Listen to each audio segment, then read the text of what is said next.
Hello everyone, ICT virtual classes में आपका बहुत बहुत स्वागत है। तो जैसा कि आप जानते हैं, हमने पढ़ा था कल सिंपल माइक्रोस्कोप, और सिंपल माइक्रोस्कोप में हमने यहाँ पर मैग्नीफाइंग पावर कर ली थी, यानी कि आवर्धन क्षमता हमने कर ली। और आवर्धन क्षमता क्या होती है? डी बाई यू, जहाँ पर डी को हम कहते हैं least distance of distinct vision, है ना, और यू का मतलब होता है ऑब्जेक्ट डिस्टेंस। अब इस समीकरण को वापस नोट डाउन कर ले। एम बराबर यहाँ पे लिख लेते हैं डी ऑन में, ठीक है, और नाम दे देते हैं इस समीकरण का पहला नाम, यानी कि ये पहला समीकरण है।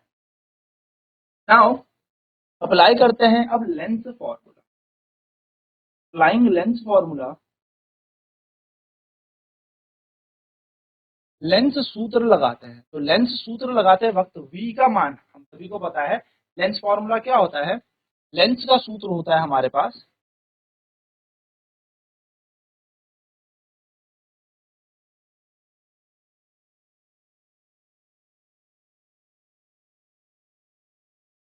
1/f equal to 1/v minus में 1/u। ये हमारे पास लेंस का सूत्र होता है ना।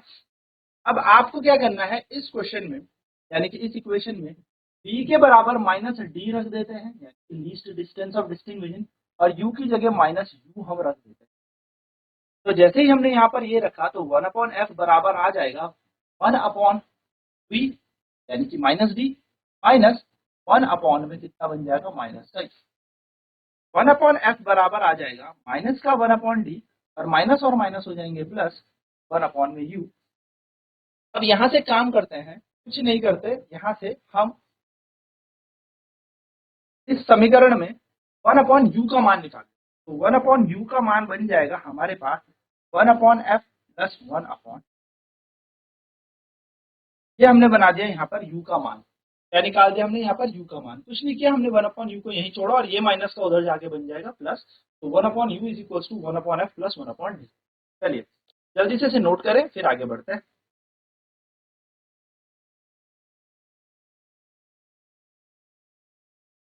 तो यहाँ से हमने क्या किया? v बराबर हमने माइनस डी पुट किया, और u बराबर माइनस यू पुट किया। तो 1/f पर हमने रखा equal to 1/ minus d, v की जगह आ जाएगा माइनस की जगह माइनस, और यू की जगह आ जाएगा माइनस का यू। माइनस और माइनस हो जाएंगे प्लस, तो 1/f equal to minus 1/d plus 1/u। 1/u को यहीं छोड़ देंगे तो ये माइनस का इधर चला जाएगा 1/d, और ये बन जाएगा 1/u is equal to 1/f plus 1/d। Now इस वाले समीकरण को जो हमने यहाँ पे लिखा है, इस समीकरण को मल्टीप्लाई कर दें डी, क्या कर दें? डी से गुणा कर दें, मल्टीप्लाई बाय डी से गुणा कर दें।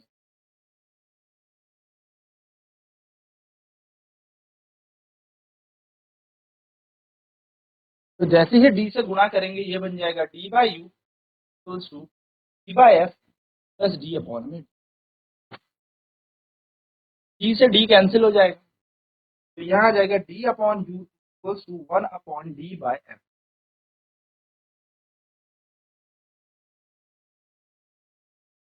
क्या किया? डी से गुणा करने पर by u by f d by d बन जाएगा। डी से डी कैंसिल होकर आ जाएगा 1, 1 को यहीं छोड़ दो, अरेंज करके लिख दिया D upon F equals two by you.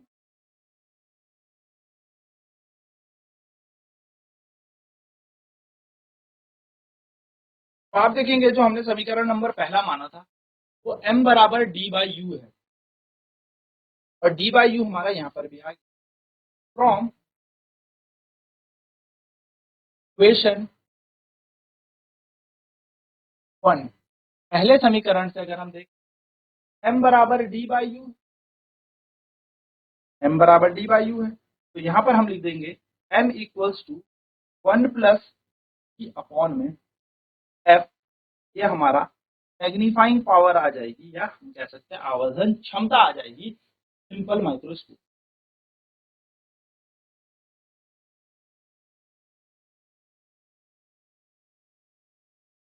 Now again हम फिर से समीकरण पहला लिखते हैं।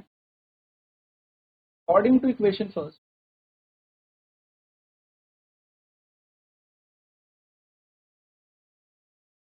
m equals to d by, अगर ऑब्जेक्ट को हम फोकस पे रख लेते हैं, हम कह सकते हैं to see an object with relaxed I.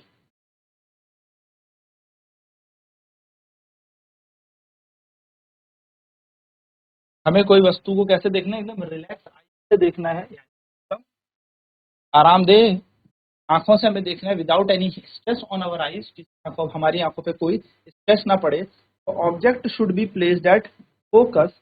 Object को कहां पर प्लेस करना होता है, फोकस पे। एम का मान हमारा बन जाएगा D/F।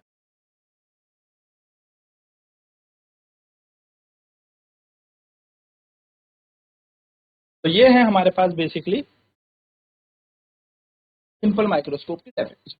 चलिए, ये आपको छोटी छोटी चीजें। नेक्स्ट बात करते हैं कंपाउंड माइक्रोस्कोप।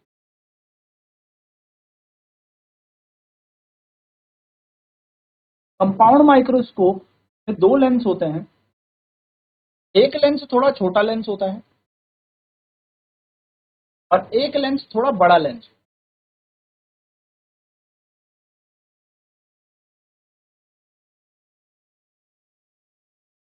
ये हम लिख लेते हैं प्रिंसिपल एक्सिस। इस लेंस को हम कहते हैं ऑब्जेक्टिव लेंस। इस लेंस को कहा जाता है ऑब्जेक्टिव लेंस, यानी कि वस्तु जहां पर रखी जाए ऑब्जेक्टिव।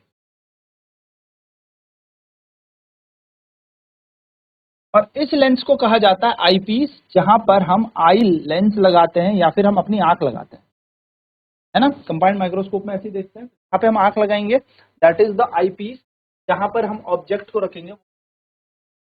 तो मैं ओ को रिप्रेजेंट कर रहा हूं ऑब्जेक्टिव से, एंड आईपीस ई से रिप्रेजेंट करेंगे, यानी कि ई से दर्शाएंगे, ओ से दर्शाएंगे हम ऑब्जेक्टिव। ठीक है। तो ऑब्जेक्टिव की भाई अपनी फोकस दूरी होगी। फोकस दूरी आपको पता है हर लेंस में होती है। ऑब्जेक्टिव की अपनी फोकस दूरी होगी एफओ। इसी तरीके से इधर क्या होगा, आईपीस की फोकस दूरी होगी, मान लेते हैं एफ ई डैश, क्योंकि एफ ई इधर की तरफ हो जाए। ठीक है।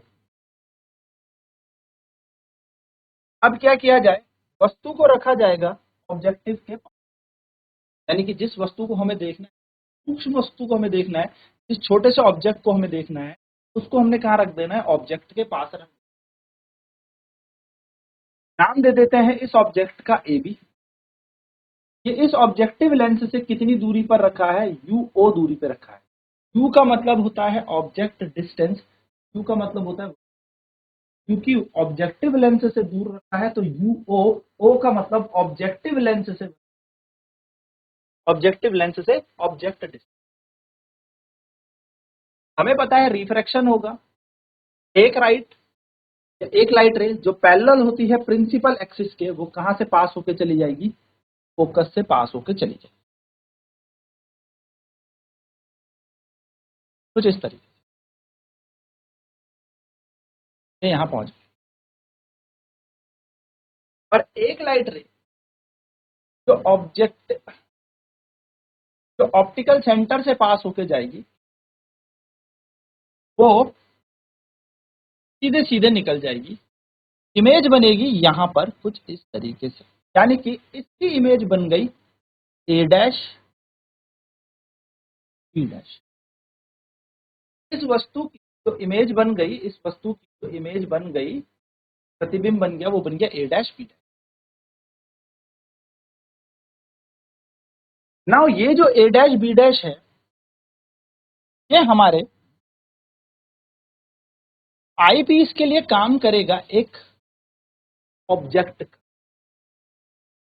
और यहां से भी लाइट रे जाएंगी तो पैरेलल होती हैं, ऐसे फोकस से पास हो जाएंगी, मान लेते हैं इधर एफओ है, और कुछ लाइट रे जाएंगी यहां से ऑब्जेक्ट। तो हम इन्हें डॉटेड लाइन से बना दें, अगर हम इन्हें डॉटेड लाइन से आगे खींच, यहाँ कहीं पर इसका प्रतिबिंब हमें मिल जाएगा, और कहीं प्रतिबिंब हमें मिल जाएगा, क्योंकि बहुत ही ज्यादा बड़ा प्रतिबिंब।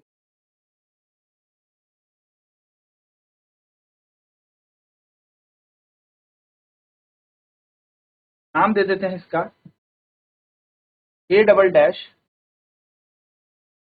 डैश हमने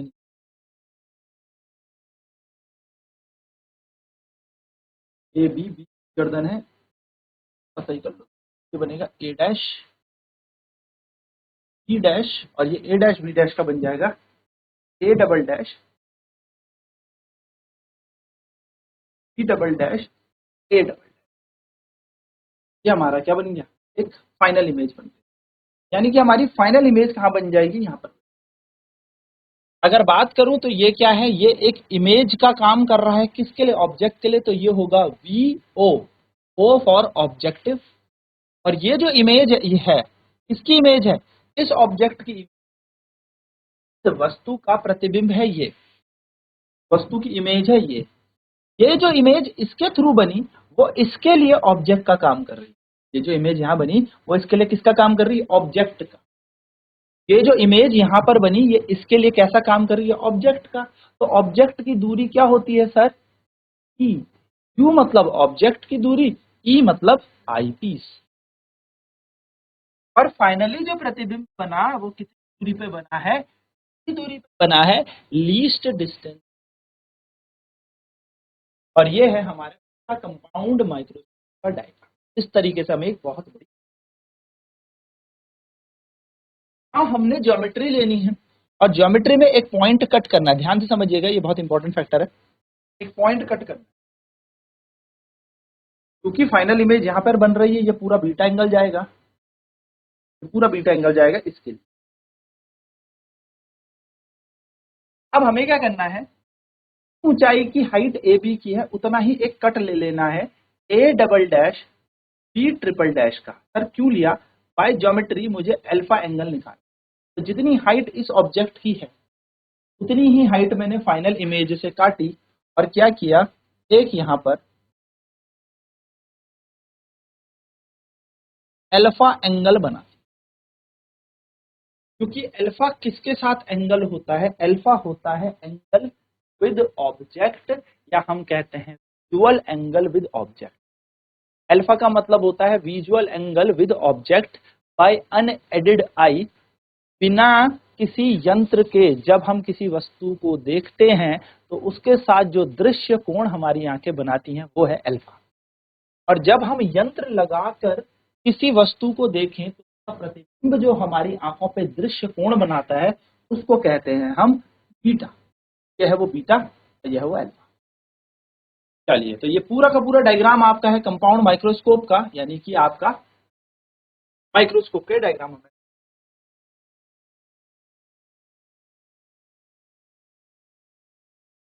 तो हम क्या लिखेंगे, let A double dash triple dash is equals to A B by geometry. Geometrically हमने क्या किया, इसे कट डाउन। नाउ हमें पता है जब भी हम माइक्रोस्कोप पढ़ेंगे तो हम क्या पढ़ेंगे, मैग्नीफाइंग पावर निकालेंगे, मैग्नीफाइंग पावर। यानी कि हमें क्या निकालनी है, किसी भी माइक्रोस्कोप आवर्धन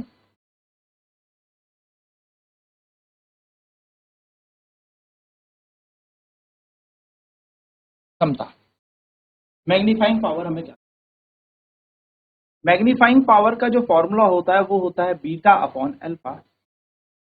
और क्योंकि ये पूरा का पूरा अपर्चर बहुत छोटा होने वाला है, this entire aperture is very small, if this is very small तो beta will be equal to 10 beta upon 10 alpha. Beta क्या बन जाएगा, 10 बीटा, और अल्फा क्या बन जाएगा, 10 अल्फा। ध्यान से समझिएगा, ये पॉइंट ई है, ठीक है, आई पीस का ई है,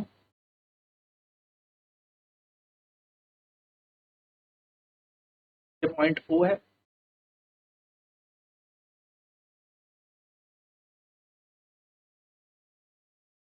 अब हमें क्या करना है, बीटा निकालना है, 10 बीटा। तो 10 बीटा बराबर क्या निकलेगा, क्या होता है, परपेंडिकुलर अपॉन बेस, यानी कि लंब बटा आधा।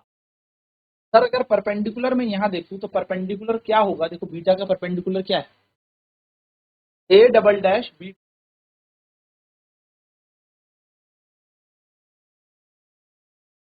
है ना, बीटा के सामने, बीटा के सामने जो कोण बनेगा वो बनेगा परपेंडिकुलर, यानी कि बीटा कोण के सामने है लंब। और आधार होगा ए डबल डैश से लेके पूरा का पूरा ई तक, यानी कि बेस होगा ए डबल डैश ई। बात करें अगर अल्फा की कि 10 अल्फा निकाला जाए तो 10 अल्फा क्या होगा, तो 10 अल्फा होगा हमारे पास ये अल्फा बना रहे हैं ना, A double dash B triple dash,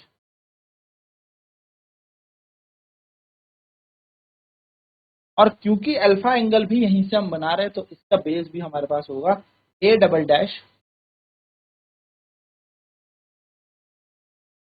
हमारे पास बीटा आ गया, अल्फा आ गया। नाउ क्या किया जाए, मैग्नीफाइंग पावर यानी कि आवर्धन क्षमता निकालेंगे, 10 बीटा अपॉन 10 अल्फा करके।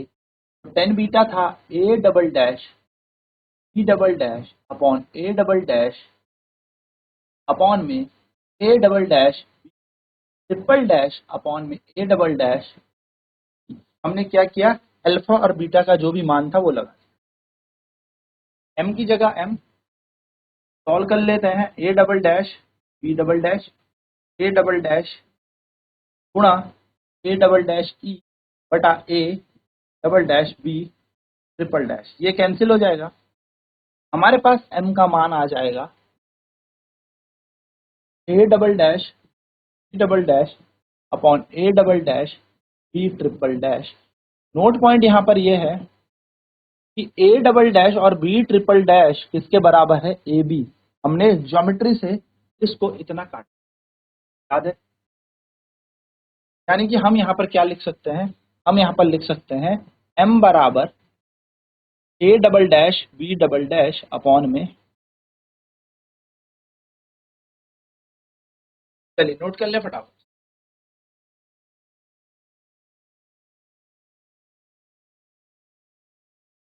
10 बीटा अपॉन 10 अल्फा रखने पर मान हमारे पास आए।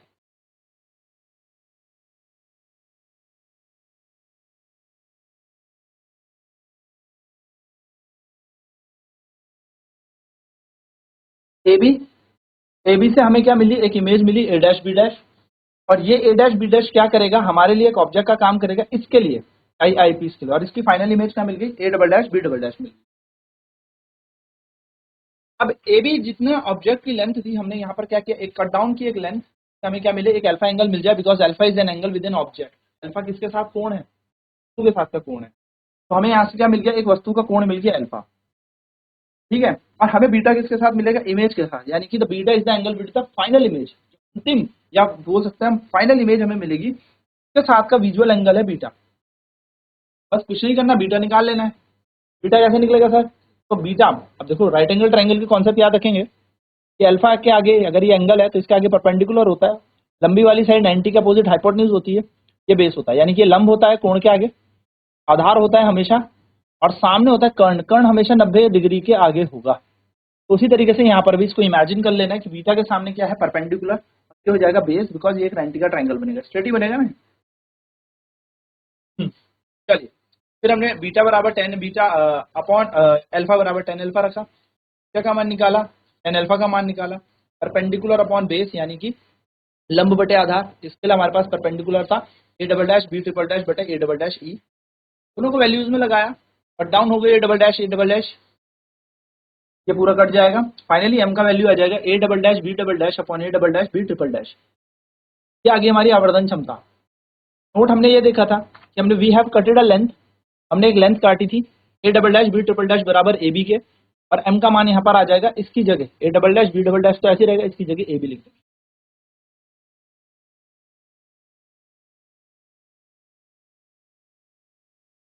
अब यहाँ पर हमारे पास एम का मान क्या आ गया, A double dash B double dash upon A B.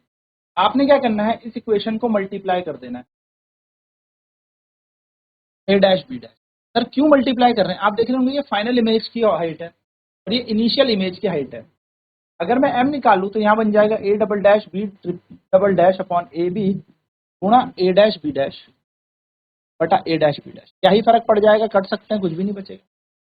हम यहाँ पर इसको इस तरीके से लिख सकते हैं, क्या, A double dash B double dash upon A dash B dash गुणा ए डैश बी डैश बटा ए बी। आप देखेंगे this is height of image upon height of object, यानी कि ये है हमारे पास मैग्निफिकेशन ऑफ आई पीस और ये है हमारे पास मैग्निफिकेशन ऑफ ऑब्जेक्टिव, यानी कि जो हमारे पास मैग्नीफाइंग पावर आएगी, आवर्धन क्षमता आएगी, वो क्या आएगी, आईपीस का आवर्धन गुणा ऑब्जेक्टिव का आवर्धन।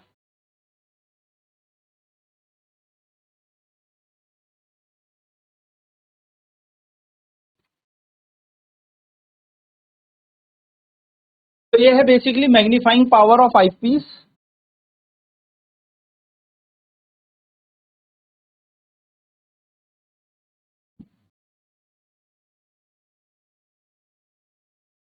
Into magnifying power of, sorry magnifying not linear magnification, हाँ, magnification of eyepiece into magnification of objective. तो ये आपको ध्यान में रखना। अब कल हम इसके और फॉर्मूले भी देखेंगे कि कैसे हम मैग्नीफाइंग आईपीस की निकालेंगे, ऑब्जेक्टिव की निकालेंगे, और किस तरीके के मैग्नीफाइंग पावर ऑफ यूवीडी पे डिपेंड करेगी, एफ करेगी। तो आपको ये फॉर्मूला याद रखना है और ये डायग्राम जरूर बनाना सीखना है। सारे डायग्राम बनाने के लिए आ जाता है, तो ये आपको करना है। तो आज की क्लास में इतना ही करेंगे, नेक्स्ट क्लास में और चीजें जानेंगे मैग्नीफाइंग पावर यानी कि आवर्धन क्षमता की। आईसीटी वर्चुअल क्लासेस में आज इतना ही। जुड़ने के लिए बहुत बहुत धन्यवाद। आपका दिन